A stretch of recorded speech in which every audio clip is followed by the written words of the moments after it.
Pertempuran sengit antara militer dan paramiliter Rapid Support Forces atau RSF tengah terjadi di seluruh wilayah Sudan. Bentrokan itu pertama kali meletus pada Sabtu 15 April 2023. Perserikatan Bangsa-Bangsa melaporkan lebih dari 185 orang tewas dan 1.800 luka-luka dalam peristiwa tersebut.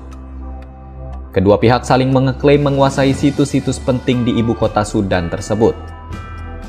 Pertempuran yang meletus di ibu kota Sudan, Khartoum, dan beberapa daerah itu merupakan hasil dari perebutan kekuasaan yang ganas di bawah kepemimpinan militer. Lantas, apa yang melatar belakangi pertempuran tersebut? Sejak kudeta yang terjadi pada Oktober 2021 lalu, pemerintah Sudan dijalankan oleh Dewan Jenderal. Terdapat dua tokoh militer yang menjadi pusat perselisihan itu.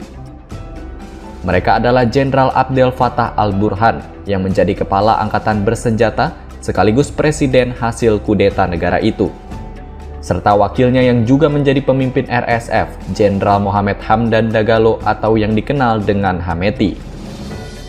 Kedua tokoh tersebut tidak setuju dengan arah pemerintahan negara yang akan menuju pemerintahan sipil. Salah satu alasannya terkait rencana melebur 100.000 pasukan RSF ke tubuh militer. Mereka khawatir soal siapa yang nantinya akan memimpin pasukan baru tersebut. Konflik itu terjadi setelah melewati hari-hari yang menegangkan, terutama saat anggota RSF kembali ditempatkan di seluruh negara. Para anggota RSF itu kemudian ditangkap lantaran dianggap sebagai ancaman oleh militer. Sementara itu, masih belum jelas siapa yang melepaskan tembakan pertama kali pada Sabtu pagi kemarin. Para diplomat pun mendesak kedua belah pihak untuk melakukan gencatan senjata. Sebagai informasi, pasukan paramiliter RSF pertama kali terbentuk pada 2013 silam. Pembentukan kelompok tersebut berawal dari milisi Janjaweed, pasukan yang terkenal kejam saat menghadapi kelompok pemberontak di Darfur.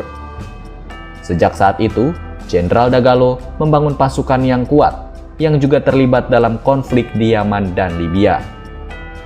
Pertempuran ini merupakan babak baru dalam krisis politik Sudan, menyusul penggulingan Presiden Omar al-Bashir pada 2019 lalu. Kala itu, terjadi unjuk rasa besar-besaran di jalanan yang menuntut Omar al-Bashir turun dari tahta kekuasaannya. Dalam peristiwa itu, militer Sudan dan RSF disebut terlibat dalam melakukan kudeta.